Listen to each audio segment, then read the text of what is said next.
Good morning. Welcome to the Sports Desk Live on Comcast Channel 26, also streamed on Facebook. I'm your host, Ed Nunez, along with our producer, Aldini Wani. We are very honored to have our very special guest today, Cathy Carr, two-time gold medal winner in the 72 Olympics in swimming, and we'll get to what events you were in, Cathy, in just a minute. Also, and more importantly to us, and you've had a lot of honors, a recent inductee into our Highland Sports Hall of Fame just this past weekend. Congratulations to that or on that, and welcome to the show, Cathy. Thank you very much. I'm very happy to be here, especially Cathy. Go ahead. Especially as a Highland Hornet. Well, I said I told you, today I can wear my colors. This is not a neutral show. I'm a Highland Hornet, and I'm the chairperson of the Hall of Fame committee. And again, we're just so honored to have you there. You couldn't be there personally. You sent a video. A 9 minute 45 second video, and I watched it again today. One of the things, you went in with a great class. I'm going to mention their names real quick. You mentioned you went in with Tiny Vidano, Nikki Miller, Hugh Hackett, Coach Bill Gentry, Coach Henry Sanchez, Tommy McDonald, Art Garden-Schwartz, Boyd McPeters, Terry Landrum, Jared Baxter, and Bobby Newcomb. What a great class. Legends. Well, I feel honored to be included with those people. You know what? You're a legend too. One of the things you said about, and I listened to I went and watched it again today, mentioned the impact, and we're going to get to your career in swimming. You mentioned, it doesn't just happen for an Olympian. You have to get there, and you have to, sometimes you have to try, and it doesn't automatically get there. And we'll get to that in a minute. Talk about the impact Tiny Vidano had on you. When I heard that, I was floored by what she did for you and Tiny Vidano, a member of our 2023 Sports Hall of Fame. Talk about the impact Coach Vidano had on you. Oh, she had a huge impact. I met her as a sophomore. I was in PE class with her. And as you know from the Hall of Fame speeches, probably, she was a dynamo. And you did not stand in her way, and she got things done. And I was happy to have been mentored by her. When we had sports just beginning, well, they weren't just beginning, but really taking off for girls at Highland High, she was the power behind that. And she scheduled games and things around New Mexico. And so I made a connection with her right off the bat. The next year, I guess, my swimming team was disbanding, and the UNM men's coach, he had my mom and dad and I to lunch and said, "Oh, I think Cathy could make it to the Olympics." And my dad just about fainted in his food. And anyway, we listened, and I was invited to swim with the men's team. So the problem was my schedule at Highland, and Tiny stepped up, and she made something happen that I don't know. I don't know how she did it, but we met with Dr. Wright, who was the principal at that time, and they figured out my schedule. So she put my PE class first. I had to do all the work that was in the class, and I came to do, skills things at different times. But I don't know that she ever checked in with, somebody at the district office or anything else, but she made it happen so that I could swim before school with them, come a little bit late, and then I swam again after school. And there were just several things like that she just stuck her neck out for me and made things happen. And I remained great friends with her, until her passing, exchanging letters and Christmas cards and so on. She was just an amazing mentor in my life and helper, and made something very unusual happen. I think that was one of the first times anything like that had happened. A pioneer, because at that time there, what she did there, not only she probably did not check in with the district office. Think about that. At the time, Title IX passed later. We had some discussions amongst our committee about that. There's some female athletes there that maybe fell through the cracks, and Title IX wasn't passed then. We'll talk about that as a committee later. But what Coach Verdano did was amazing in getting you. And this is in 1971, 1970, around there. So that was 1971. It was the year before the Olympics, and actually it was the end of 71, so it was for 72, my senior year, and the Olympics were coming up, and she just kept stressing she's got this chance to make the team, and we have to make this happen. What can we do? And she was not going to take no for an answer. So it happened. You know what? That again, a pioneer. I mean, I don't know that we honored her. Marie Smith Everett introduced her and you at Saturday at the ceremony, and Coach Verdano got the honor she deserved by being in our inaugural Sports Hall of Fame. But what she did there, that's a pioneer. And Cathy, she was right. You had the chance to make the Olympic team. You did. We'll get to that. That's just an amazing story. I had to mention that because Coach Verdano, what she did was blaze a trail, if you will. She absolutely did. You mentioned she's a little dynamo, man. We had some great pictures. Every time I looked up, I didn't see the pictures beforehand. So every time I look up, I'm like, wow, look at that Coach Hackett. Look at Coach Gentry. Look at you. Look at everybody. Look at Terry Landrum. Look at all these pictures of Art Garden-Schwartz, of all our famous athletes of the past that were inducted. Coach Verdano had some great pictures as well. Cathy, you mentioned we're going to go into your AAU career. You had one first place finish, 3 second place finishes in 1972, one first place finish, one second place finish, and one fifth place finish in 1973, 2 fourth place finishes in 1971, 2 world records, and 3 American records. But one of the things you said in your video, and I got to say this about you and Terry Landrum, and we'll get to Terry Landrum and your reunion with him later. You mentioned that too, and some of the most humble people. You're the 2-time gold medal winner for your country. That's amazing. Terry Landrum played in some World Series, but both of you are very humble about the path you took to get there. Talk a little bit about, you even swimming in the AAU, because when you mentioned on your video, you said this: Olympians aren't built. You have to work at it. Talk a little bit about the path it took to get there.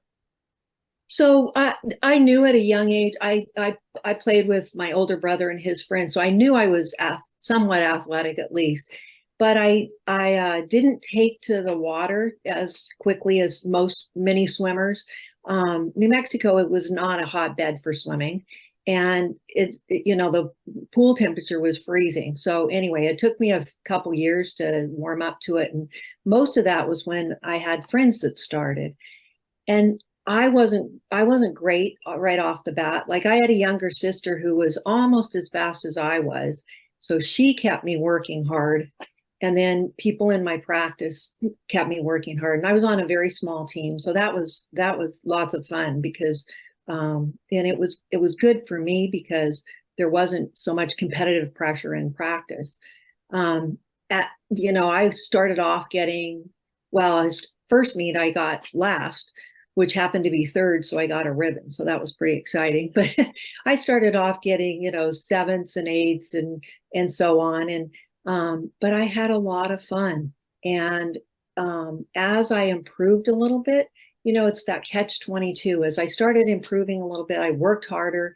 I had coaches that believed in me and kept saying, you know, try this, push yourself. Let's concentrate on the swimming, because I spent some years not focusing on little details, and I think those kinds of things really put me at another level. You know, take the time during practice while you're swimming to focus on that stroke, focus on the fundamentals of how am I going to come out of this turn? I've got to hit the turn exactly right, which I actually didn't do that at some critical moments in some meets. And so basically it was learning all along the way. And I know that some people talk about, oh, as a failure, but most of the time those failures led me to success, and they helped me reflect on what didn't I do right there. So, you know, I was a pretty positive person, and I didn't get down on myself too much, but I was just climbing up that ladder. And I think each little rung I could take, each step that I could take led me to, oh, let me work a little harder. I'm getting closer. I don't think that I ever was, oh, I'm going to make the Olympic team, but my goal was always to do better and to break my personal best time. And that's the beauty of swimming. You look at the clock and just go, oh, I did 3 best times at this meet. And eventually, as we got a little better, my sisters and I got a little better around Albuquerque. We went to more meets in New Mexico, but then outside of New Mexico. And it gave me another view of, oh, Cathy, work a little harder and let's see. But it was always, what's my next goal? What's my next goal? And I think that's important for everyone in life, instead of, oh, let me go here right off the bat, because most of the time you're not going to make it there. So I was a hard worker. You mentioned that in your video. You're a competitive person. You mentioned that. You Yeah. also hold 32 New Mexico state swimming records in various strokes and distances. That's important to note. And you mentioned at that time, New Mexico not known as a hotbed of swimming. Janet Ely came later. You know, that's another swimmer. Same time. Right. Same time. Yeah. And someone we're going to, look at, and Yeah. it will be looked at, and someone's got nominated. But when all these names are coming up of people from the past, we unlocked 74 years of history at Highland. You can imagine. Yeah. But very glad you're part of our inaugural class. Very honored about that. But you mentioned there's a story you told on the video. I got a big kick out of it. I had to watch it twice. You're underwater, and you hear the announcer say, Cathy Carr is on a world record pace. You missed it by 0.3 of a second. But talk about that, because you mentioned climbing. Yeah. Talk about your reaction when you heard that. When I heard that, I got goosebumps. Honest to God, I did. I can only imagine what you felt. I still get goosebumps. I don't think, even though I'd been second at the nationals in the spring of 72, and had so many people, Cathy, you can make this team, you can do it. I don't know that I didn't feel overly confident, or even that confident that I could make it. And I had a summer that I did not swim very well because I was so broken down and so tired.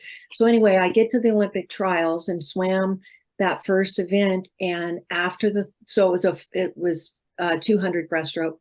After the third lap of 4, I hear the announcer saying, Cathy Carr's on world record pace. Let's bring her in. And I was like, what? I can't swim that fast. And I quit focusing on my fundamentals, my stroke. And, I didn't fall completely apart, but I lost my tempo and kind of lost my stronger pull and finishing the kick and everything else. So when I've touched, this was interesting. When I touched and I was like right on the wall like this. And other people, when they touched with their arms outstretched. And so my head, if it was a horse race or something, my head was in front of 2 of the people. The other one was a little in front of me. And so I got 4th by, as you said, like 2 100s and 4 100s, and missed the Olympic team. That could have been devastating. And I think for most people it would have, but I was heartbroken in the beginning thinking I was so close, but then I realized, oh, I have a chance to make this team. And so a couple days later, so when I swam the 100, I qualified first and I got first and I did make the team. That was just crazy. That was crazy. Yeah, I think hearing that, because you're so focused in on what you're doing, your fundamentals, your training, that little what you heard the announcer say it would distract anyone. It would. Yeah, because you're going, all of a sudden you're like, you hear that, you're swimming, like it would distract a lot of people. But you use that as a springboard. You didn't quit. Use that as a springboard to make the again, I still get this is the Olympics we're talking about here. Yeah. You represented your country. In the second part, we'll get to the meeting the president and seeing people from other nations exchanging information. Oh, yeah. Things you won't forget. What I wanted to ask you now, and everybody said this on Saturday, all our inductees, what Highland meant to them. It's funny. We played the fight song at the end, and you still get that Highland spirit. Some of these people had stepped foot near Highland or by Highland for years. Some of them hadn't been around Highland. What did Highland? You were on several teams. We got some great pictures. We'll show in the second half of the show. What did Highland mean to you? Well, I'm from a family with 7 kids, and 6 of us went to Highland. So I already knew this legacy of Highland Hornets, and I was used to seeing the Hornet, the mascot, and hearing all about stories of teachers and coaches there. And so I was pretty excited to go. I loved my experience at Highland. So many outstanding teachers that were some mentors to me, and some that just they couldn't exactly be friends with you, teacher, but they just took you under their wing and was like, come on, how about this, or did you think about doing that, that paragraph this way, or however. But and I also had incredible friends. I had my 50th reunion at Highland last year. So I had the good fortune of seeing Highland last year. And we all just laughed and cried together and went over memories. It was just a great time. It was just a great time. So I know I wouldn't trade it for anything. It's funny, Dr. Wright was your principal, and he's also my principal when I was there. And, I think there's just when we all the people on Hugh Hackett's son, Dark Garden Schwartz, Mickey Miller's daughter. We just had some great Terry Tito Landon, who we'll talk about in our second half of the show. Cathy, we're going to take a break. When we come back, we'll talk about your Olympic experience, your reunion with Terry Tito Landon a long time ago. After these messages on Sports Desk. Okay. Don't sacrifice quality of flavor when you're in a hurry. Golden Pride offers ribs, fried chicken, green and red chili breakfast burritos, and Frontier Cinnabons. 4 great locations, or visit us online at goldenpride@abq.com. Golden Pride Barbecue Chicken and Ribs, proud supporter of ProView Sports Network. We fight the battles no one hears about. We drop into the middle of firefights to rescue others. And act as one-man air traffic control towers. We're the ones who go before all others.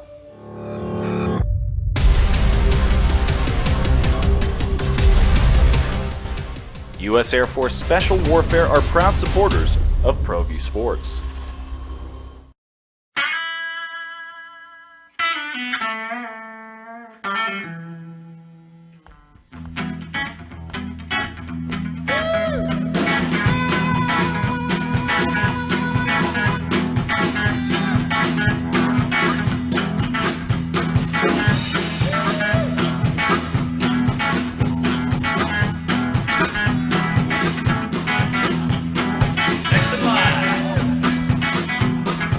Rudy's is a proud supporter of ProView Networks. These are more than just the sounds of a safe place to go after school. These are the sounds of interest being ignited and of mentors making an impact. At Boys and Girls Clubs, we don't do just one thing. We do whatever it takes to meet the needs of every kid who comes through those doors. Because whatever it takes is what it takes to build great futures. Great futures start here. As a mom, I try to make the best choices for my family and our health. That's why I choose Western Sky Community Care. It's a Medicaid plan with quality health coverage and special benefits like Boys and Girls Club membership credit, additional dental benefits, and wellness and support programs.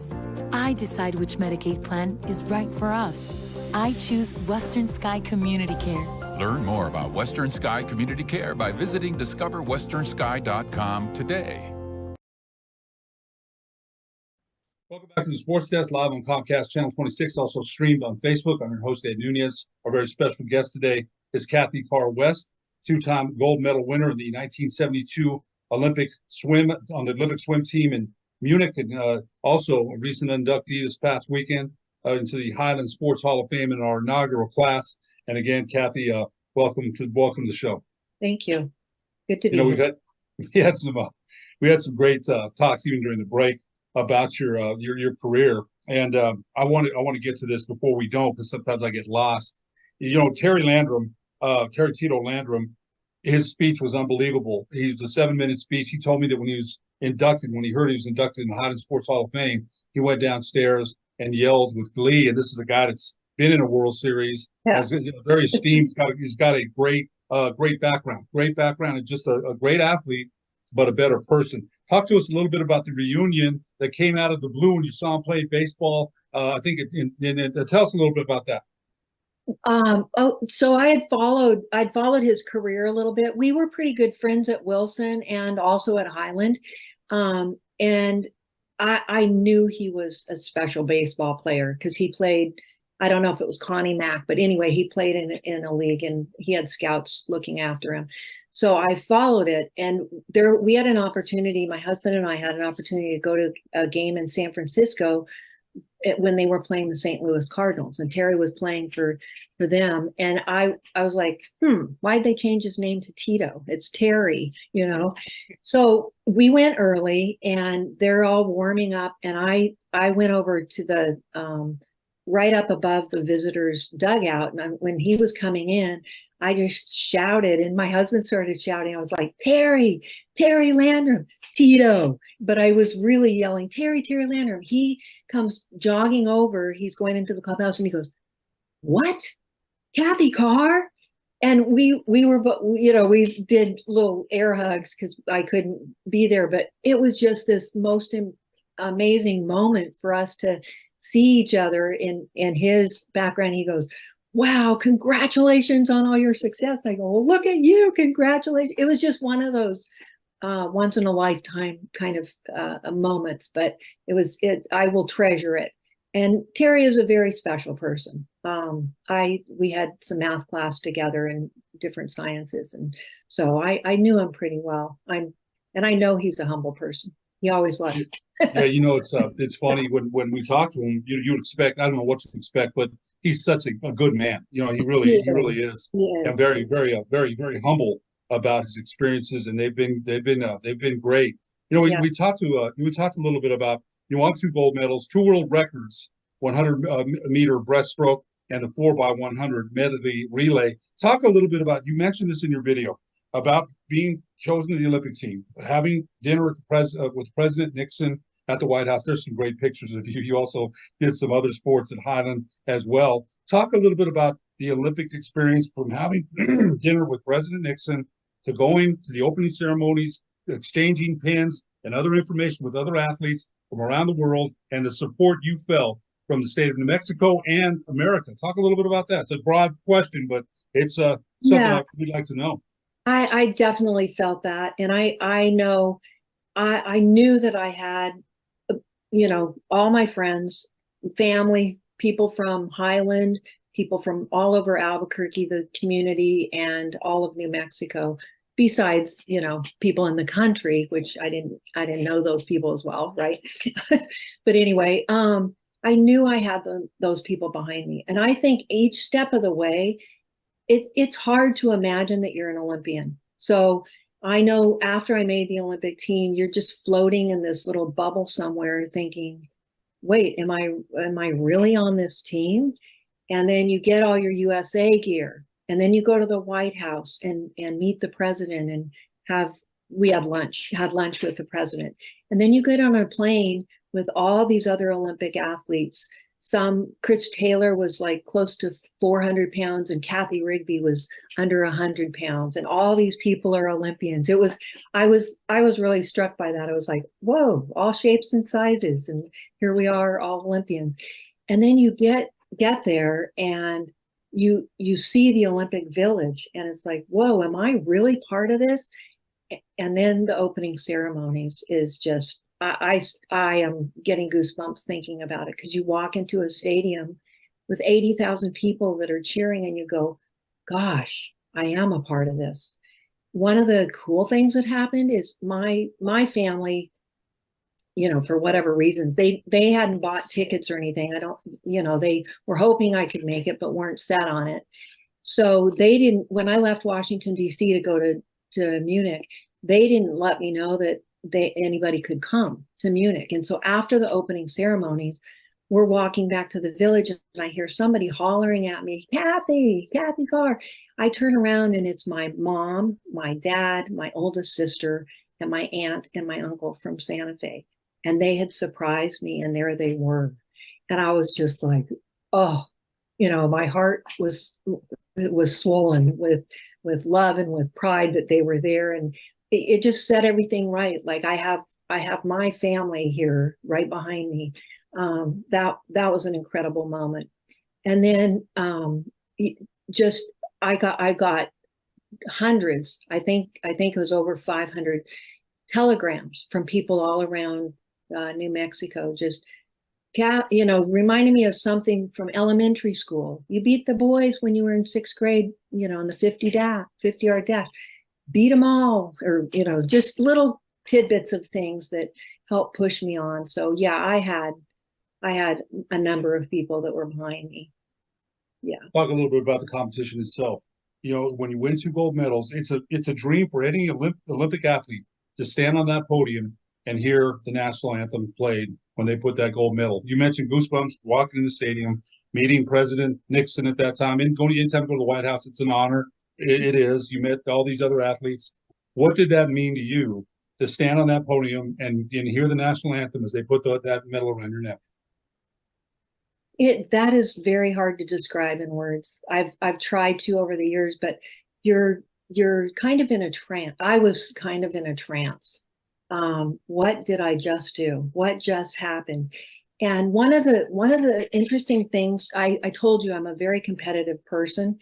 But when I swam that event, the first event at the Olympics, I was very calm. I didn't notice where other people were. My race felt perfect. I felt like I was floating. And so when I finished, I had this really peaceful feeling of, Cathy, you got it. You got it right. And I didn't know how I had done, but I look up at the scoreboard and then I see, oh, I won. Oh, a world record and my best time by almost 2 seconds. That was crazy. So standing on the podium, I'm still in this unbelievable state of, whoa, where am I? This is really happening to me.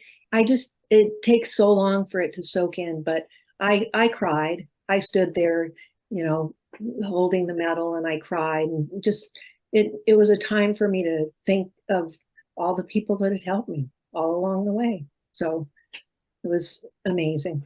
Yeah, I'm sure that's got to be, looking back on it now. We also wanted to mention you awarded the first female athletic scholarship to the University of New Mexico, pioneer in your own way. After Title IX passed in 1972, a member of the Albuquerque Sports Hall of Fame, New Mexico Sports Hall of Fame, UNM Athletic Hall of Honor, International Swimming Hall of Fame, and now add the Highland Sports Hall of Fame, something as we mentioned, we're very proud to have you in our inaugural class. Cathy, we got about a minute or so left. You mentioned your daughter swam too. Looking back on 1972, a long time ago, what does it mean to you now that you look back on it? You told your daughters, what an experience. What does it mean to you now, looking back on it? All the I'm sure that you're not forgotten. That's not been forgotten in your family. It's, I'm sure, a topic of conversation. What does it mean to you now, looking back? How did it help you in your career? Well, honestly, I'm proud of myself that I could do something so extraordinary, and that I feel like I helped girls and women in swimming to say, oh, you know what? It doesn't matter where you're from. You can do something like this. And I think I helped going to UNM and winning that first or being awarded that first scholarship was amazing. And it was just on the cusp of girls and women, you know, getting a little validation, I guess, for hard work that they'd put in.